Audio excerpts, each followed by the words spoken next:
Well, if you notice, they're not really talking about reforming ICE. They want to abolish immigration enforcement altogether. That's the point a lot of people are missing about this whole thing. The left is framing everything as if it's a humanitarian concern. You know, they're latching onto unfortunate tragic shootings and crying children, viral videos, optics. But if cruelty were really the point, then the demand would be for reform. It would be for oversight and better prosecution and tighter rules. Instead, the demand is for abolition of ICE altogether, delegitimizing the very idea of enforcing any immigration laws at all. And there's a pretty good reason for that, because ICE is the only part of this entire system that makes interior immigration enforcement real. Remove it and the borders will not disappear on paper, but they will become just polite suggestions. And that's why the outrage is so selective. One chaotic arrest or a single emotional video is dominating all the headlines and the protests for days. Moral panic spreads instantly. Meanwhile, during the Biden era, they lost track of 500,000 children, unaccompanied minors. By some estimates, more than 500,000, right? Released to often completely unvetted sponsors, human traffickers is where they were given to. A lot of them were later found and have been found by ICE over the past months, the past year, in forced labor or in trafficking or in child sexual abuse situations, human slavery. Where's the viral outrage for those 500,000 children that were put through that situation? No sustained protests in the streets for them. No calls to abolish the agencies that were responsible. Now, if child welfare were the truly driving concern, then that imbalance would be inexplicable. But it's not. Because politics is not just about today's voters, it is about tomorrow's electorate. Immigration affects census counts and congressional seats and redistricting and apportionment and urban political power and long-term voting blocks. Advocacy groups for mass immigration, they openly discuss this and the downstream effects of these things. ICE is the bottleneck for these groups and for left-wing political power. ICE slows rapid interior demographic change. That is why enforcement itself, and not just the misconduct, is the target. And it's why the strategy is so consistent. You have emotional anecdotes that win out over boring old dry statistics and facts.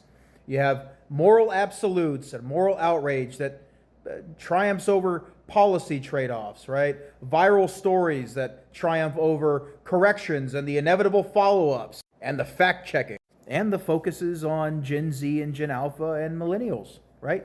Because young activists supply the urgency and the moral certainty, right? The institutions supply the narrative infrastructure, the corporate media, the politicians. So I guess my bottom line is that the campaign against ICE is not about isolated abuses or Trump or one administration. The selective outrage is not accidental. They are trying to remove the last meaningful constraint on mass immigration. And they're wrapping the whole thing in humanitarian language. And I don't want to denigrate any people who are out there in the streets genuinely upset and outraged by some of the things that have been happening over the past few weeks. Totally understandable that you'd be upset about the child getting taken into ICE custody when his father was arrested, or the shooting of Renee Good. It's totally understandable why you don't want to see, people ripped out of their cars and, the optics of crying people getting pushed into ICE cars and getting handcuffed and taken away. I totally get that. I'm not trying to denigrate those people. But you need to understand there's a reason they didn't call you out to protest 2 years ago when arguably a way worse, in fact, not even arguably, a way worse humanitarian crisis was happening in this country and on the border just 2 years ago. And the mainstream left wing did not call you out to protest for any of those missing children. None of those trafficked and abused children, none of them caused you to get out into the streets. In fact, quite the opposite. The mainstream left-wing power told you that the border crisis wasn't even real. They told you not to get upset about it. It wasn't even real. They lied to you and said, don't even get mad that 500,000 children have been disappeared into the world of underground slavery in this country. But now they have you in the streets. Do you see how easily you are manipulated How quickly they can take your well-meaning, bleeding heart and use it to actually destroy your own country out from underneath you. It's power. It's power and incentives. Don't for 1 minute think that you're doing anything organically. You have been manipulated into protesting against ICE because they want it gone, because they want mass immigration to change the demographics of the country so they can have more power. This is a top-down and bottom-up strategy, and they're not even hiding it. Nothing I'm saying is like even controversial. They brag about this. It's in their fucking mission statements of their advocacy groups, for Christ's sake. The problem with having a bleeding heart is that you end up bleeding to death.